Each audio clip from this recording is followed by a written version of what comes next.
Time for Declare Your Independence with Ernest Hancock.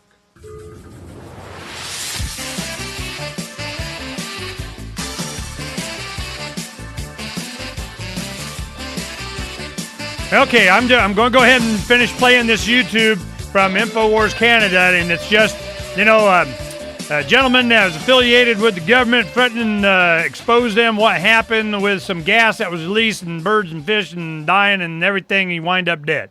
That's going to be easy to confirm. Is he dead?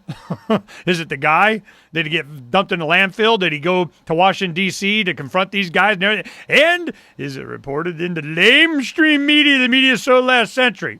I'm just going to put it up, and see. Well, I'm not endorsing it or nothing. Just, hey, you get it here first just because we can. Okay, now this is the part in the video they're talking about. He flew to Washington, D.C., and then what happened? We'll kind of overlap it a little bit. Here we go. Where he openly confronted and threatened to expose the Pentagon and White House officials responsible. Being a Vietnam veteran who was responsible for having the famous memorial to that war erected, Wheeler was more than knowledgeable about the United States' massive chemical and biological attacks in that conflict and had vowed to not let happen again. Sadly, but all too common in the United States these days, when Wheeler threatened to go public with what was happening, he was targeted for death, and as a sign to anyone else thinking of going against the regime, had his body dumped in a garbage pit for all the world to see. Today, another great American was murdered in an effort to save his country from destruction. Sadly, his death will go barely noticed. The American people seem no longer to care as they continue to seek their solace in their propaganda media lies rather than confronting the brutal truth about the monsters they have let rule over them.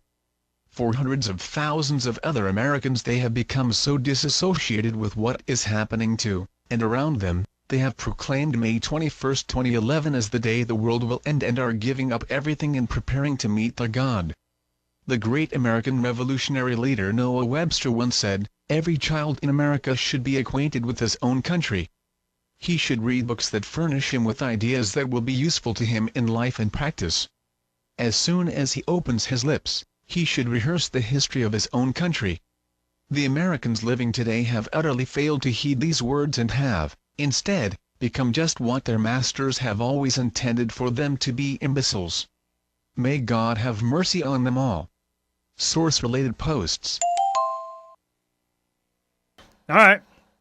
Also, it's up there. This gentleman, it's on Freedom's Phoenix. We've put it up there. This guy dead. Who was he? What did he know?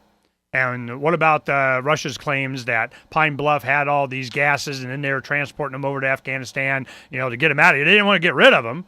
Now, we got bases. We got all kinds of bases over there. We can have the stuff when we want it, probably where we want to use it anyway.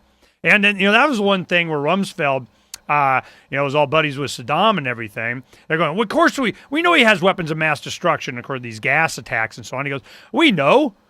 We got the receipts. We're the ones that gave them to him. So nothing surprises me anymore. So I want to, in our next guest, when he's available, he's doing another radio show right now in the other room. And when he comes on, we're going to talk about something. This is something that I realized as a young activist in the mid-'90s.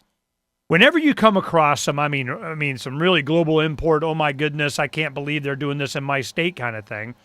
Because of the internet, when they first started having email communications with other libertarian activists around the country, because you can find your counterpart in every state. There's an Ernie somewhere. Here.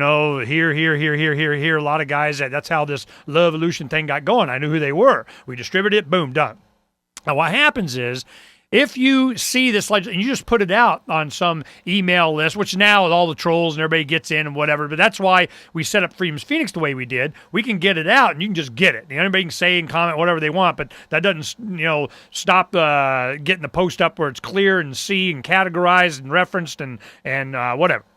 So what happened was this information was clear to anyone that was paying attention. When they introduced legislation to give more power and control and the purse strings and conditions and regulations, whatever, to the central authority of Washington, D.C., The way our republic is set up, the states are just hurdles, man. They're in the way. It's like this another layer of government we got to go through to just fleece the people. How do we do this?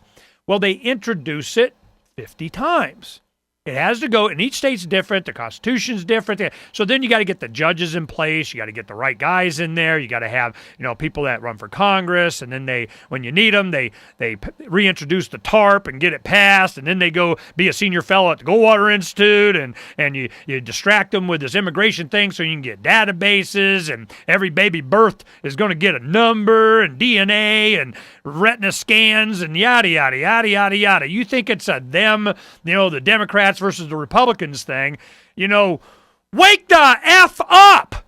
It is not about that. It is about them versus us. They, them, those. Who are them? I say this all the time. There are those that just want to be left alone and those that just won't leave them alone. I needed to do that. Makes me feel better. Because I want to emphasize this. It's the beginning of the legislative session. We got it, and John does this a lot too. Well, we got it. I'm going, you guys are killing me. They're not the enemy. Our belief in this government thing, that is the prerequisite that they need to be able to do what they do to us. On a regular basis, all the time. One after the other. And they'll call it whatever. I guarantee they call it something good and fluffy, like a job creation bill, a stimulus package, a bailout, too big to fail. They always call it something stupid like that. But let me tell you what it means. It means taking more of what's yours and giving it to somebody else. As long as you look at it that clearly, it's that simple, it's so easy to see who's not leaving you alone.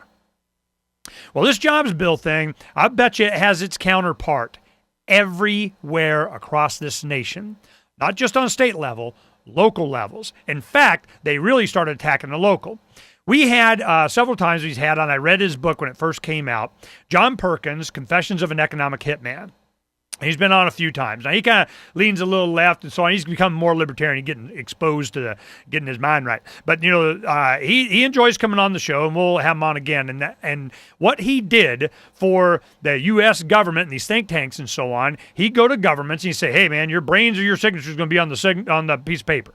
Now, and if you don't do it, we got these, they call them jackals, they just assassinate them, do regime change. Here comes the CIA, and if they kind of got the people all riled up against the United States and doing like Venezuela kind of sooner or later, here comes the freaking invasion.